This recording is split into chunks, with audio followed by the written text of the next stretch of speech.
Yeah, I get over the water fairly well. The antenna, I was concerned about just being about 50 feet above the lake level, but it doesn't seem to affect my signal.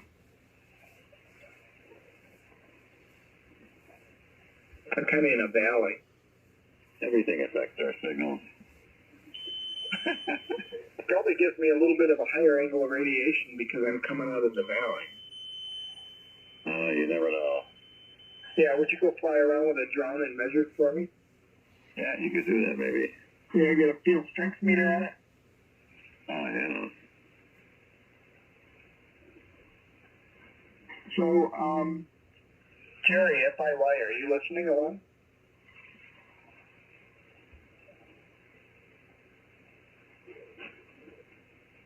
I think he has that Collins gear dialed in pretty nice.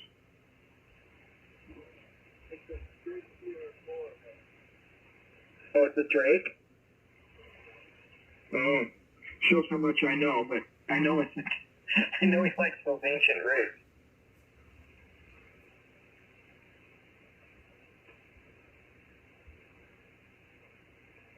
AC9IL, WD9TV. Yes, sir. How are you this evening? Kind of good. I was just thinking about the duck and us going up to Wheelings and Drool at the Swans and the Drakes up there. Oh, gosh. Yes. Good times.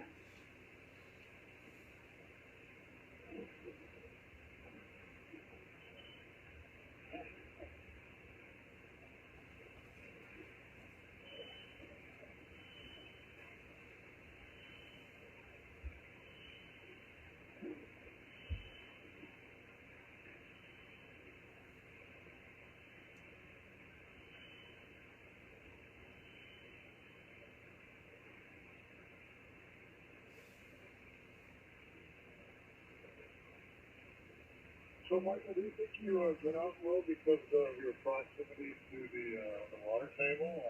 That's similar to the farm and the brown house. You're pretty close to the water table there. Well, I am close to the water table. It's just that, have you ever been along the edge of the lake over here in Michigan, like in the area where I'm at? Are you familiar with it at all? Only from the water. Lots of sand dunes, that's what I remember. Yeah, well, there's a bluff right on the edge of the lake, just immediately to the west of me, and it's 100 feet above me.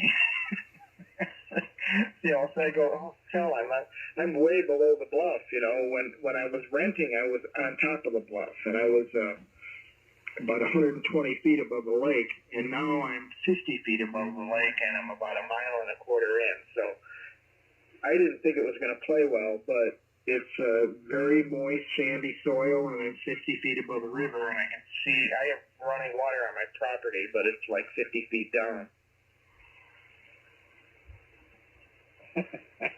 You had running water at the other property, too. Would you have 2 or 3 sump pumps? Well, 2 and a backup. I used to have 2 backups, but I let the new owner only 1. You know you're not working this on ground waves, so I don't think that dune's got anything to do with it. Yeah, well, you know, it works. It just works well. I mean, it's the tune dipole with a really nice piece of coax, and it just works. I'm real happy with it. You know, I bought 2 push-up poles from DX Engineering about a month after I got here, and Barb and I got them up in the air, and the rest is history. Let's do them in chat. You're 30 over here.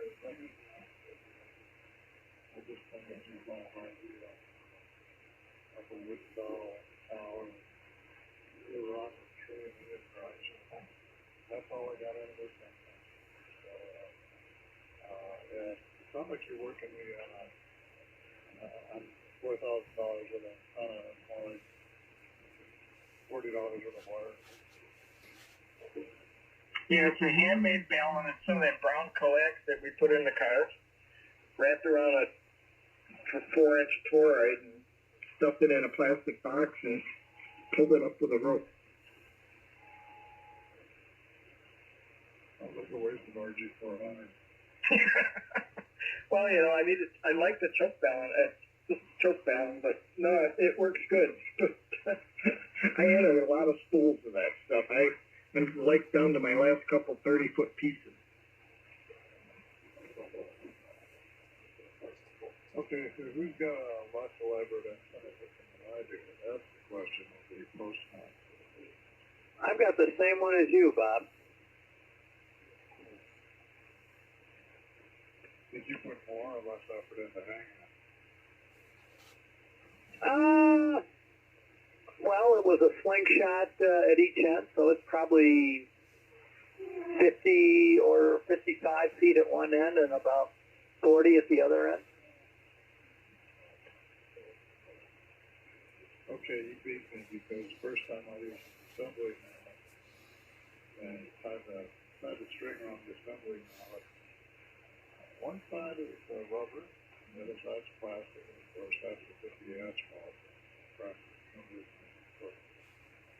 I just went plain old rock. Caveman style. Mark, what do you got going for you up there? You got like a $1 zillion twin stuff with a retractable feed line or something?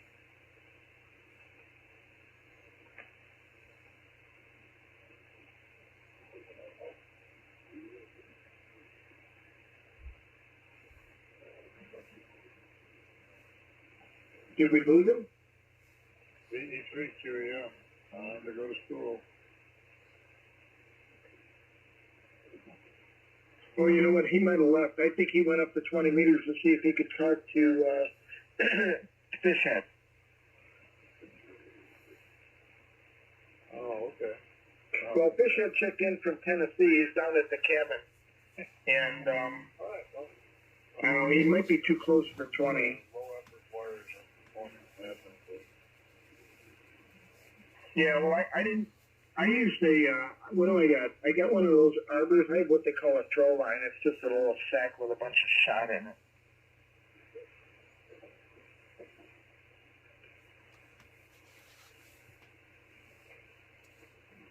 Those work. I use stuff like that in the parks all the time. I'm going to go with I'm going to try an 80 loop. Used to run my old 40-meter loop non-stop. It was just too low. It worked great. I really liked it. But I'm going to go with an 80. And I got to figure out what it weighs in the last 30 feet of wire. I've done some measurements. I'm just going to run short. I think I'll just roll it up in the corner or something. Well, I put a 40-meter loop up this week. It's, I got it, I guess at the last banquet, I grabbed the antenna handbook. And it's a rectangular 40-meter loop, 48 on the top and like 24 on the sides, and it's fed on the side.